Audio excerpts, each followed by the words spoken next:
Hello everyone. This is Mike from the Iron Mike 123 YouTube channel. I would like to do a report, and this one is called Canada's Report or Earth sorry, let me try that again. Canada's Earthquake Report, August. And most of my information is going to be resourced through earthquakescanada.com and Natural Resources Canada.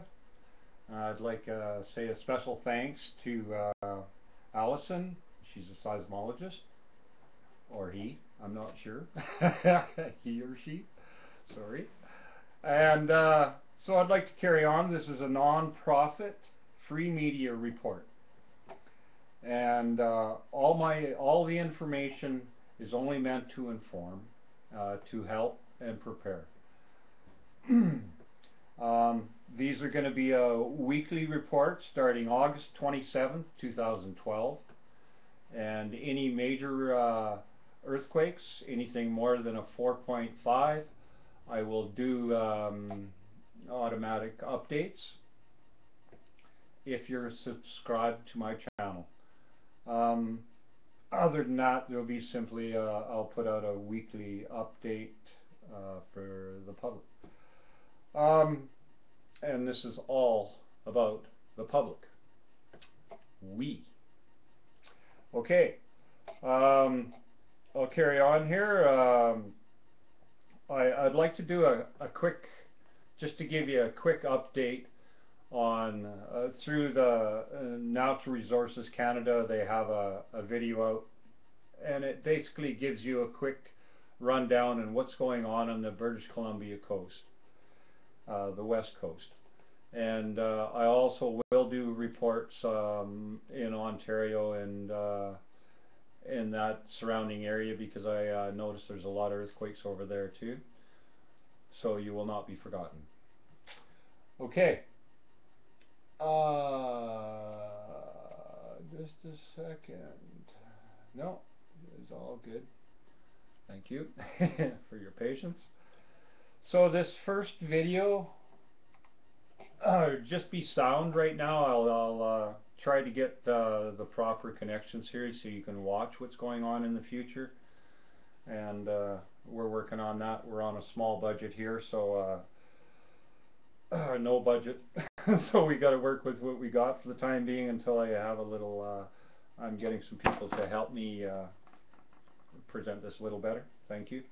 Um, okay, we'll get started with this first little audio, and it'll be a minute and a half, a minute and 45 seconds long. And here we go.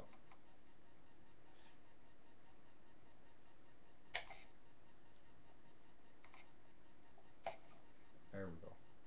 Major earthquakes in Japan, New Zealand, and Chile have made many Canadians wonder if the same thing could happen here. Those events remind us that earthquakes can cause major damage and possibly loss of life. Earthquake activity is common across much of Canada. Each year, seismologists record and locate approximately 5,000 mostly small earthquakes across the country. Wow. Although scientists can't predict when an earthquake will occur, research can help us take steps to prepare for and reduce losses from future earthquakes. Scientists with Natural Resources Canada study earthquakes around the world. That research helps us understand what could happen here and learn how we can better protect our homes and communities.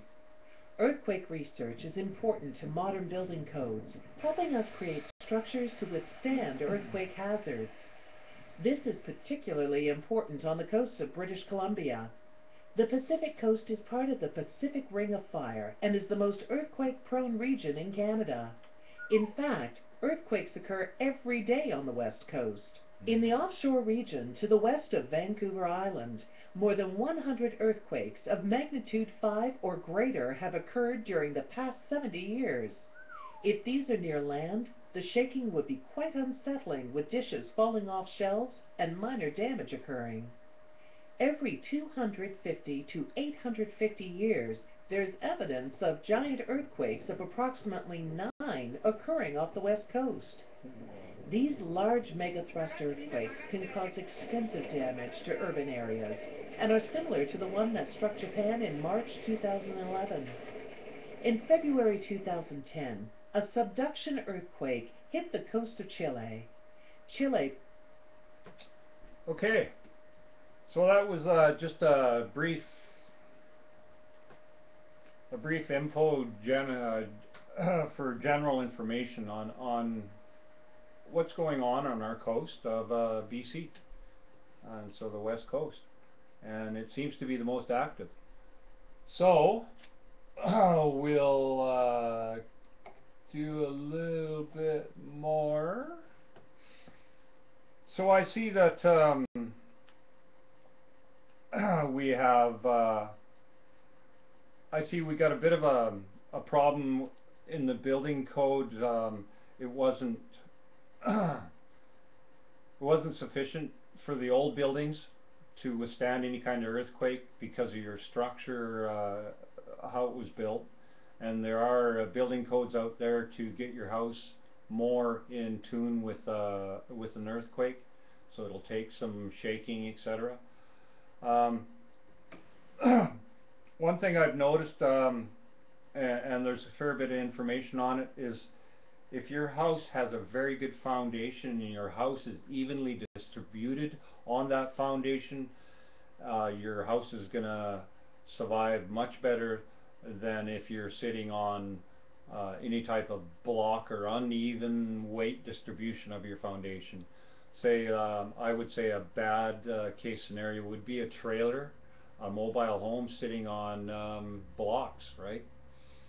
Sitting on them blocks, those blocks are going to simply sink into the ground and it's going to tip over. And the walls in any trailer we know are about that thick.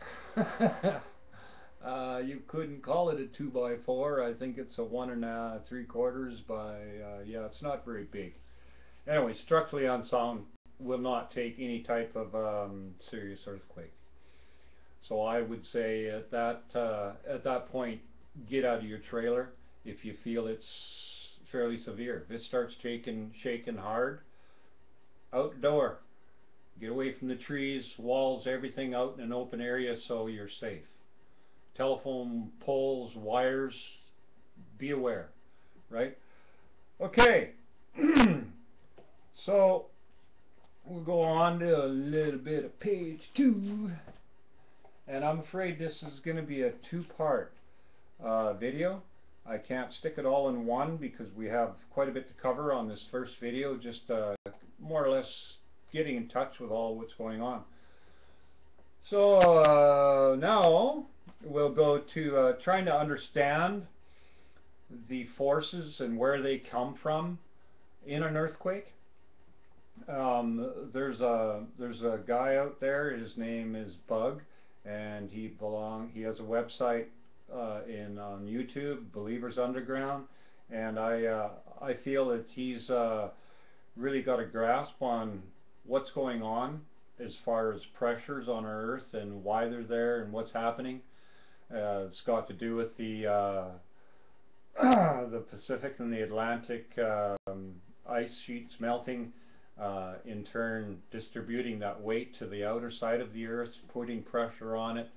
Uh, all these plates are going to adjust according to the pressures, and that's also what our Canadian website, Natural Resources, also states that even in your bad storms, that these forces also play a role in your earthquakes. Like a lot of water goes through the rivers when a bad storm comes through, in turn puts forces on your mantle, right? The plate, and it adjusts. Hence earthquakes and other factors. Um, I understand that the sun also plays a factor in this. Um, and possibly it could be more into universal even. We'll discuss that in a far further video. Okay, the time's just about right here. I'll do the first 10-minute one, and I'm sure I can do the last part in a shorter time. Thank you. This is Mike, and we shall talk in part 2. Goodbye.